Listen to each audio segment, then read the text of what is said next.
Welcome to the Dr. John Andrew Morrow Polymath Podcast, where we educate, enlighten, and inspire. And if you're inspired, why not subscribe? Please click subscribe. In this session, we are addressing of photos and fraud, a chronology of Fardian iconography. The icon of the Nation of Islam, namely the official picture of Master Farad Muhammad, was taken at Theos Photo. I hope I'm not mispronouncing it. Theos, not sure. Located at 4508 Hastings Street, Detroit, Michigan.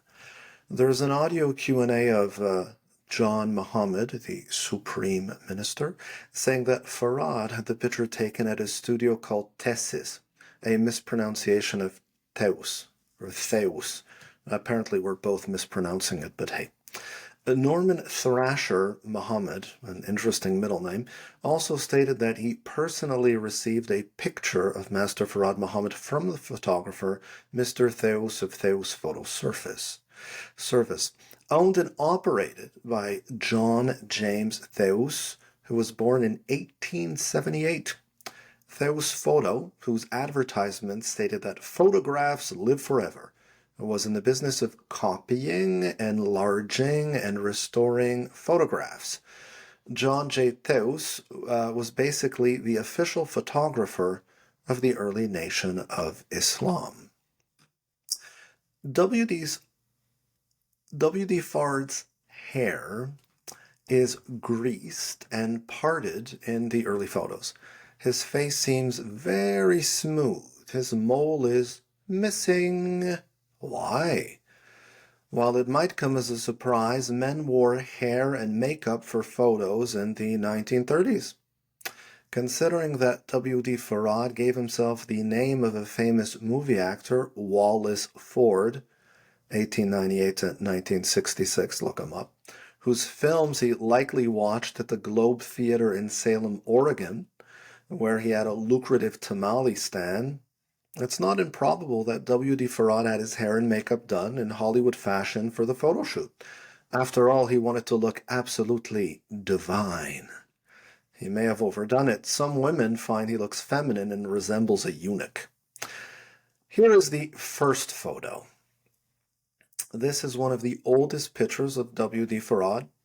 His hair is greased, parted, and shiny. The mole on his face appears to have been airbrushed out.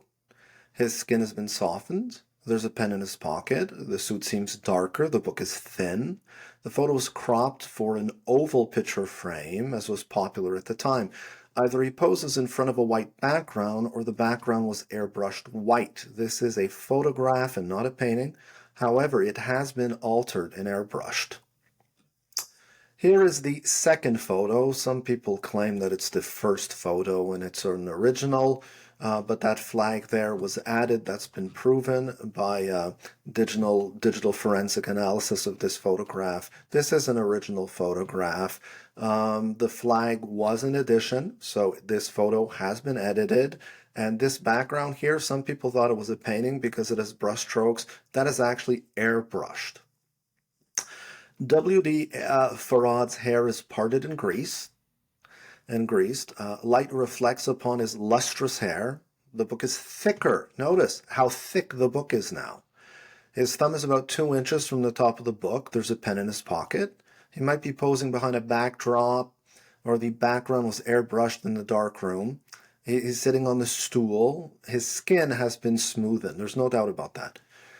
The mole on the left side of his face has been removed. This is a photograph and not a painting. However, it has been altered and airbrushed.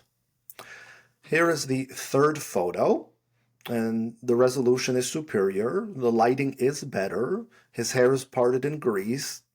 Light reflects upon his glossy hair. His skin has been smoothened. The mole on the left side of his face has been removed. The book is thick. His thumb is about 3 inches from the top of it. The hands are more clearly visible. There's a pen in his pocket. The background has clearly been airbrushed in the dark room. He's sitting on a stool. This is a photograph and not a painting. However, it has been altered and airbrushed. The brush strokes are evident. Here is the fourth photo. Okay, you'll notice you don't see that part in his hair. According to some members of the Nation of Islam, this is the oldest picture of W.D. Farad. It resembles the fifth photo. However, in this one, the book is thicker. Presumably, the photographer would have made the book thicker as opposed to thinner. So we see the book grow over time. It wouldn't make sense that someone was trying to make it thinner, right? You want to make the book more impressive. Perhaps they should be ordered on that basis, namely from thin to thick. None of these photos are copies of a single photograph. I don't think so. They're all altered versions of an original negative. It seems that each time copies were ordered, they were airbrushed in diverse ways.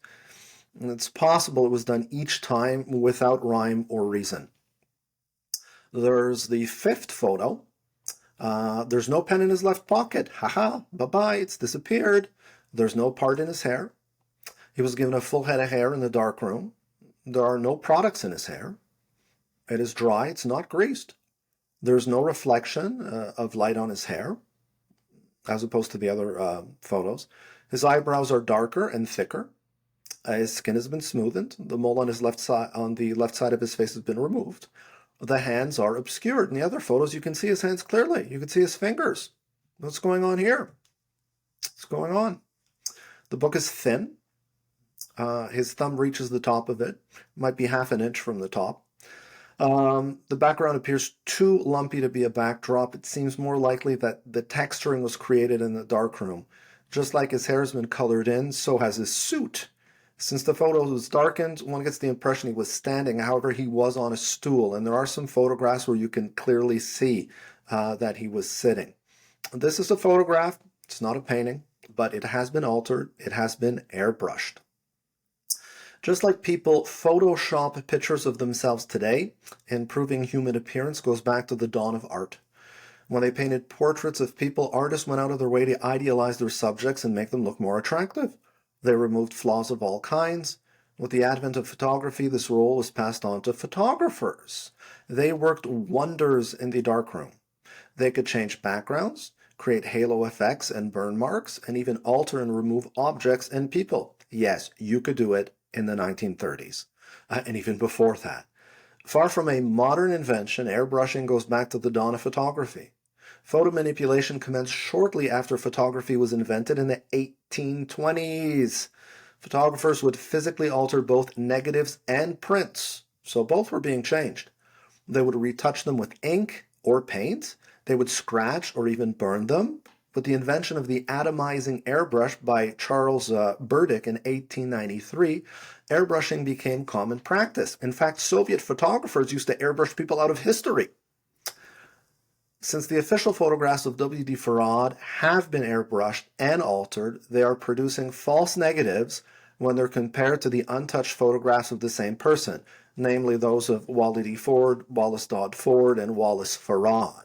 Only the negative offered a realistic photographic image of W.D. Farad. One can only hope that it survives somewhere.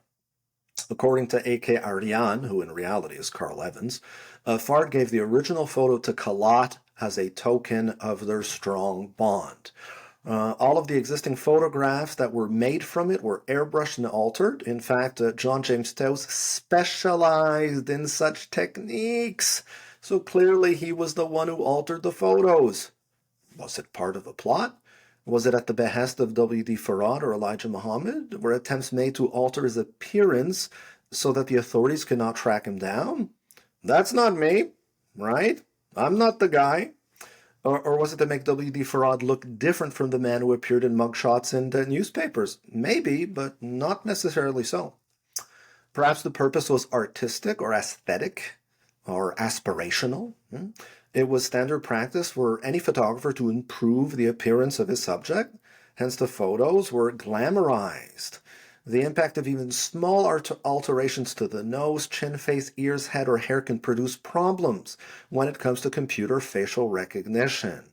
Rather than claim that the man in the NOI icon is a double, a stand-in, or a decoy, the most reasonable position is that we're dealing with a W.D. Farad that was physically altered through makeup and or photographically altered through early 20th century photoshopping.